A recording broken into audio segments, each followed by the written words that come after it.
Okay, so this is what you had in mind.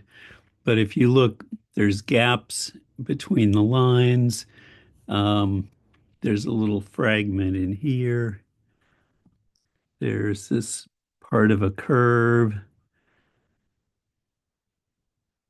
Oh, I guess you're trying to cover up something. Um, so this is not what we would call professional quality. So I'm going to demonstrate how I would do this. I'm going to start off with a rectangle, and I'm going to hold the shift key as I create the rectangle. And then I can rotate the rectangle. And if I hold my shift key, it'll rotate in 45-degree angles. Um, and if I go over here to align and I set align to artboard instead of align to selection, which is the default, it's not going to cooperate. Okay, I'm going to align to artboard. And so I'm going to click center and center. And in fact, let's make it a little smaller. So I'm going to hold Command Option Shift to make it just a little smaller. Then I'm going to get an ellipse and I'm going to make the ellipse.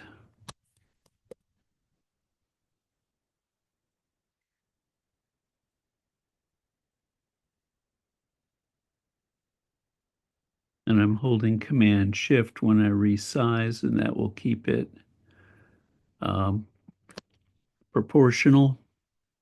If you notice, the stroke weight is now zero point 0.8 because I sized it. I want these to all stay 1 point. So the first thing I'm going to do is select both of those items and tell this to be 1 point. Next, I'm going to go over to the scale tool and double click the scale tool. And I'm going to turn off scale strokes and effects. And that way I'll be able to change the size of things and the strokes will stay the same 1 point that I create them in. Okay, next I'm going to select the circle, and there is a point. Um, if I actually go over to the white arrow and I click, you'll see that I've got a point here, here, here, and here. I want only half of this circle. There are other ways of doing what I'm about to do, but I'm going to go to the scissors tool, which is underneath the eraser tool, and is also Command C. And I'm going to cut here, and I'm going to cut here. And this side remains selected, so I'm going to hit delete, and that got rid of that side. Now I could use the line tool, but I happen to favor the pen tool just because. Um, and so I'm going to go click and click. Actually, I'm going to undo what I just did. I'm going to hit Command Z. Okay, that circle is now joined. That is joined. The reason I'm going to do it that way is because I'm going to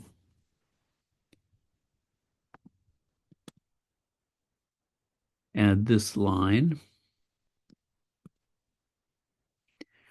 And then I'm going to hit the black arrow and click it to make sure that it's selected.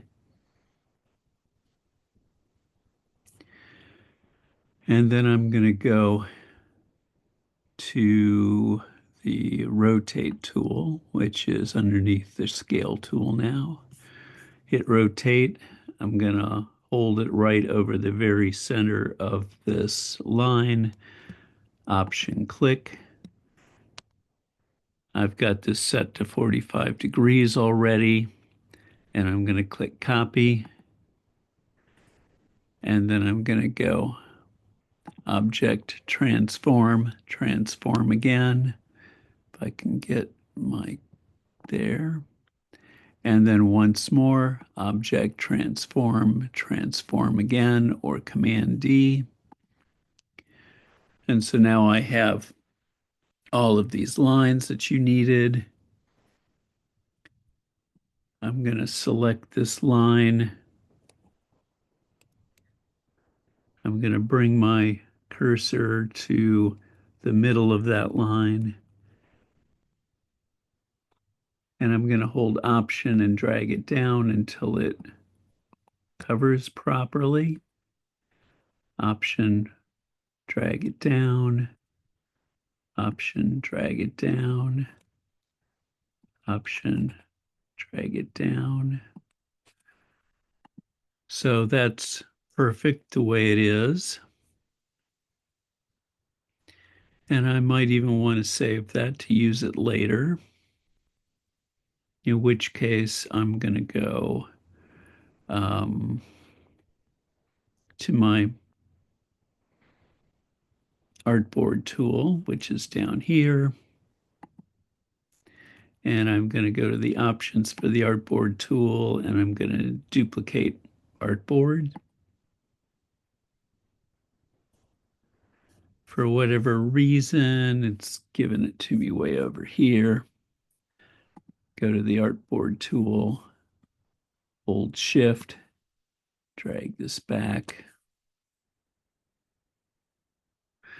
But I'm going to make my changes here so we can see this and we can see this. So, going to go to my selector tool and click on this. Going to go to my scissors tool, and now I'm going to click there and there, and that's still selected. So that's going to get deleted. Then I'm going to click on my selection tool, click here, and I'm going to drag this down. Click here, drag it down, and click here, and drag it down. And I'm not holding the Option key, so it's not coming together on both sides. It's just coming together on one side. And so now I have your object here. And there is a tool. If I wanted to fill in some of these spaces, I'm going to go here. And I'm going to copy this again. I'm going to copy this artboard, duplicate artboard. I have another one way over here for some bizarre reason. Well, actually, I know why, but didn't want to get into that. And there is a trick, and let's see if I can remember it because I don't ever use it.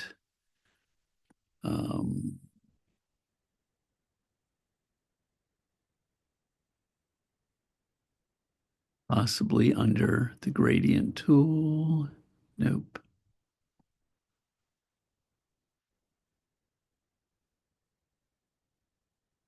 Huh.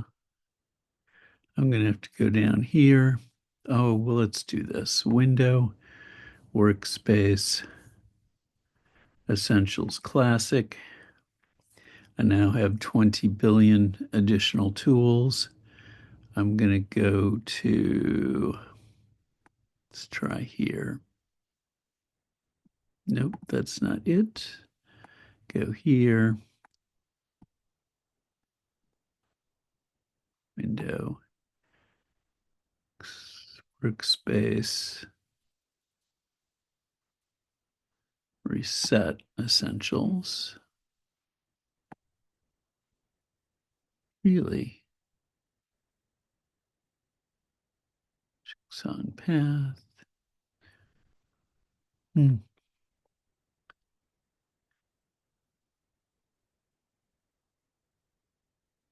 Okay.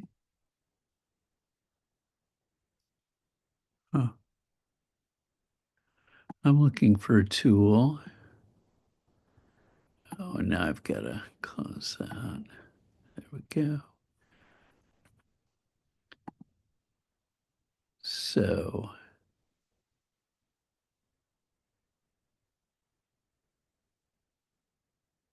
paint, gradient mesh, live paint selection tool, which is apparently under here.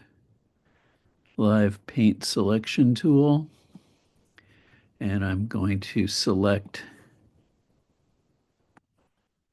those items. Okay, what's going on here? Let's go back to here. Those are all selected.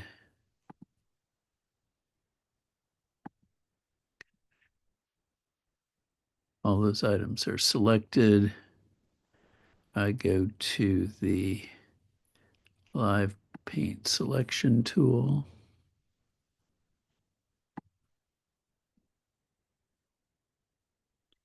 And then I'm going to experiment.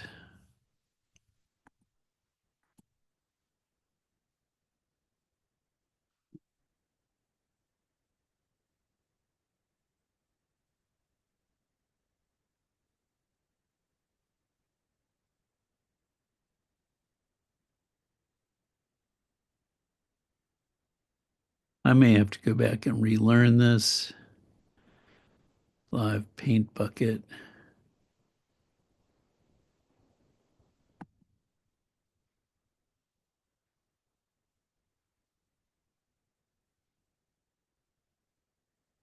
Okay.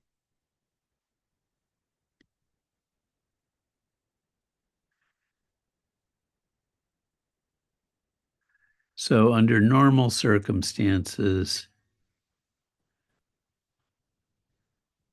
I wouldn't be able to fill these like this. But using live paint, I can go through, and what I was doing here, and it gives me the live paint, it gives me my swatches in order, and if I use the right key on my keyboard, and it lets me to just go move through all of my swatches. And I used the black swatch and I just filled. And it gave me a little bit of grief about alignment. Hmm. And there's an error. There's a small error right here.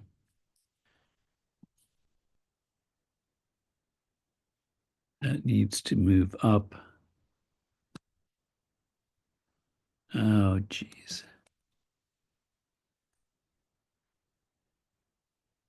There we go. That's up.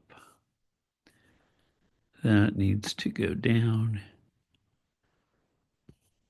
And that needs to. So the problem was that the line on this box was set to be a line inside the box, and live paint doesn't like that very much. Live paint prefers that things be centered on the space, and so it was insisting that that get changed. Um, those are good. Those are good. So, so you could use live paint on your object. and one. They look like that. So you could use live paint on an object like this, and it allows you to paint things without actually joining them. Under normal circumstances, this wouldn't work quite right. Um, but live paint works with this particular object. You could also take, if I go here, go there, and I duplicate artboard.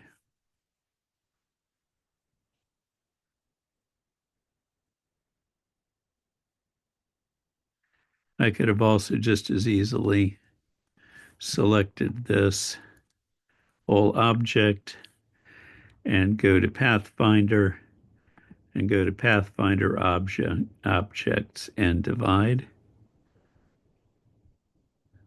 I would need to then go to stroke,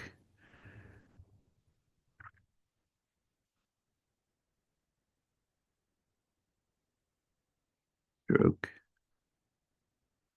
excuse me a second, options. I want to align everything center. Hmm, interesting. Because it didn't really command Y. Huh. Oh, I wonder if that was.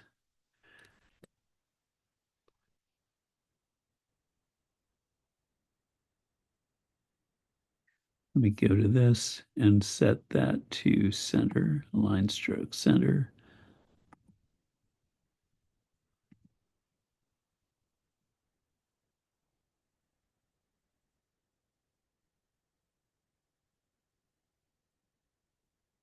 So you can kind of see how being perfect with these things is sometimes a bit of a problem. I'm going to try selecting this again, go to the Pathfinder, go to divide.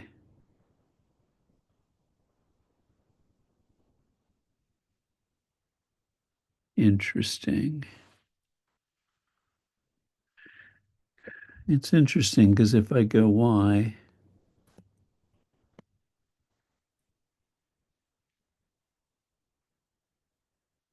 it doesn't look different. And yet, when I select all of these items,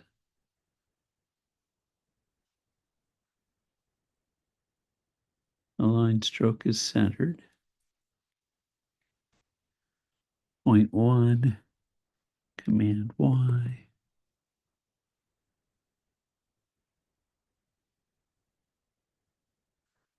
If I do that, I don't understand why those are coming up thicker. Doesn't really make any sense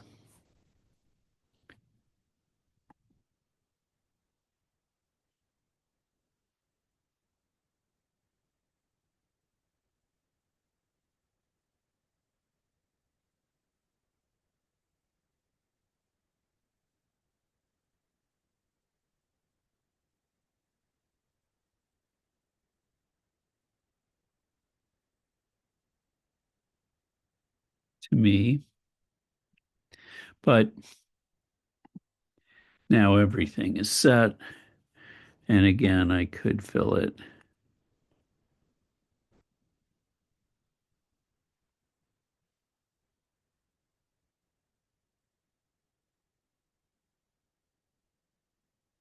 So in some ways, this is a little bit more reliable than the paint bucket.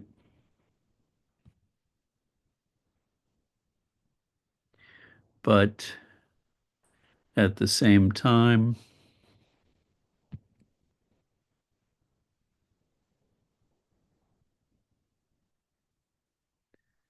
This is all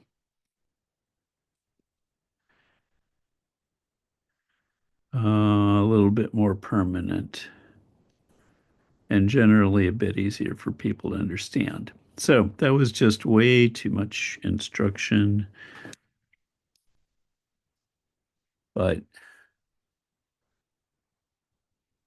gives you an idea some of the techniques that you can use to create something like that and make it a little bit more um, perfect.